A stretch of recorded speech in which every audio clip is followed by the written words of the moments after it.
সুদেমন্ত্রীরও কত তেল, যে একবার তেল মাছ ভাজার জন্য এক ফোঁটা তেলও দিল না, একবারও তাদের সাথে দেখা করলো না। কিন্তু আমরা কথা দিয়েছিলাম, ওরা না দিলে আমরা দেব, দিয়ে দিয়েছি।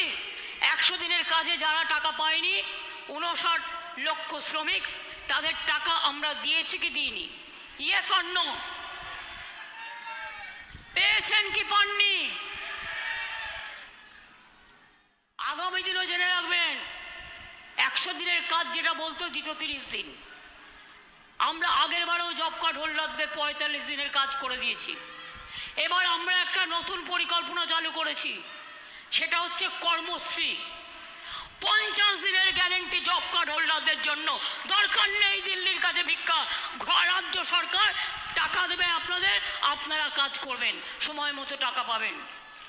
50 দিনের জায়গায় যদি কেউ 60 দিন করতে পারেন, করবেন, আমরা টাকা দেব। আমরা পরিকল্পনা করে দিয়েছি। 11 লক্ষ বাড়ি, আগে আমরা 43 লক্ষ বাড়ি তৈরি করেছি। আমরাও হাজার হাজার কোটি টাকা দিয়েছি, তোমাদের একা টাকা নয়। তোমরা টাকাটা এখান থেকে তুলে নিয়ে যাও, আমাদের ভাগেরটা আমাদের দিতে চাও না। 6,84,000 কোটি টাকা। এখন একটাই ট্যাক্স, জিএসটি ট্যাক্স। রাজ্য কোনো ট্যাক্স তুলতে পারে না। আমরা ভেবেছিলাম ভালো হবে, কি দেখলাম এই 5 বছরে আমাদের এখান থেকে তুলে নিয়ে গেল দিল্লি 6,84,000 কোটি টাকা, আর আমরা এখনো পেলাম না 1,64,000 কোটি টাকা। আমাদের টাকা আমাদের দেওয়া হলো না। তা সত্ত্বেও 100 দিনের কাজের টাকা আমরা দিয়েছি। বাড়ির টাকা 3 বছর ধরে দিচ্ছে না, বলছে দুর্নীতি হয়েছে। দেখাও।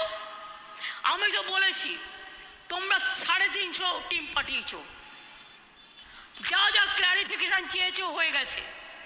আমি নিজে প্রধানমন্ত্রীর সাথে 3 বার মিটিং করেছি গরিব লোকেদের জন্য। তিনি বললেন, आपका सरकार का साथ हमारा सरकार बैठेंगे, हमारा ऑफिसर लोग बैठ के तैयार करेंगे। 3 বার মিটিং হলো, কিছু পেলো না।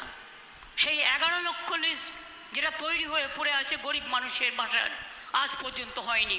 আমি আপনাদের কথা দিচ্ছি, আমরা ওদের ভিক্ষে চাই না।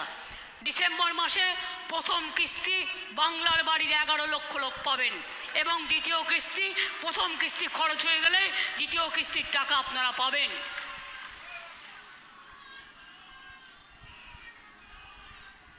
রাস্তাঘাট, পথশ্রী প্রকল্প আমরা করছি না? করছি তো। এক দেউচা পাঁচমি হয়ে গেলেই বুঝবেন বীরভূমে কত লোক আসছে। এবং আর একটা ইন্ডাস্ট্রিয়াল, আমরা 6টা ইন্ডাস্ট্রিয়াল করিডোর করছি, তার মধ্যে আর একটা করা হয়েছে, সেটা হচ্ছে পানাগড় থেকে কুচবিহার, ওটাও কিন্তু বীরভূম হয়ে ঢুকবে। আমরা আর একটা বিকল্প রাস্তা করছি, যেটা হচ্ছে মেদিনীপুরের দাসপুর থেকে